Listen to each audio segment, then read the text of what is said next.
Hey, good morning, y'all. Here we go again, a little barefoot knowledge, but I do have my shoes on today. We're fixing to go to an appointment. So I just want to thank you for listening, taking part in it. Hopefully you're getting a little something out of it. I mean, I've enjoyed it. I've been encouraged to keep going, so we'll keep going, see how it goes. I'm going to read today in Genesis 3. Remember how we was talking about shadows, how Satan can come to you with shadows of turning, with deceitfulness. What's the other? Variables and shadows of turning. Remember, it's James 1:17, I believe it was. Turn that verse backwards. The other side has to be true too. So let's see how he uses this against us. So Genesis 3. And I'm going to start at verse 3. But of the fruit of the tree which is in the midst of the garden, God has said, you shall not eat of it, neither shall you touch it, lest you die. Now remember, he didn't say that. If you go back to Genesis 2, he only said, you shall not eat of it. She said, if you shall not touch it or eat it. So we ask that question. Do you think he could have used that to tempt her? I mean, could she have touched it and didn't die, and then he would have went on? I don't know. Bible don't say that. I don't want to add to it, but he definitely could have, I think.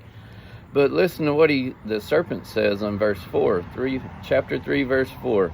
And the serpent said unto the woman, ye shall not surely die, for God knoweth that in the day that you eat thereof, that your eyes shall be opened, and you shall be as gods, knowing good and evil. Now your eyes shall be opened.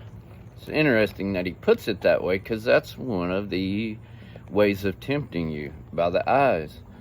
And when the woman saw that the tree was good for food, first thing is good for food or nourishment, she wanted to eat it. That would be lust of the flesh. I desire that. Second thing, and that it was pleasant to the eyes, lust of the eyes. Remember we read over here in Proverbs 27:20, it says, hell and destruction are never full, so the eyes of man are never satisfied. Remember how we read too that the eyes are the window to the soul. The eyes are very important. So lust of the flesh, lust of the eyes, and then what does Satan say in verse 4?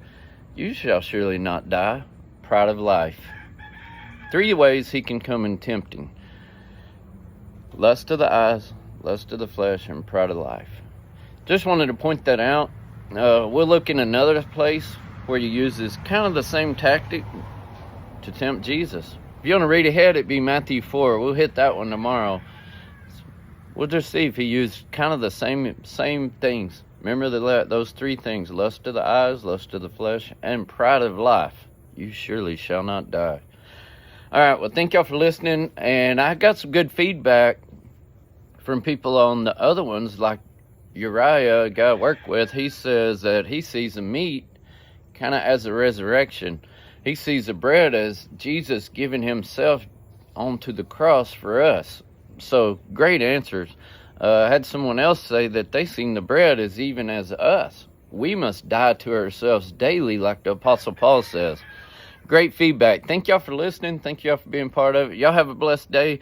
I'll see you tomorrow in Matthew 4, and we'll read that, and we'll see how Satan tempts Jesus. Amen.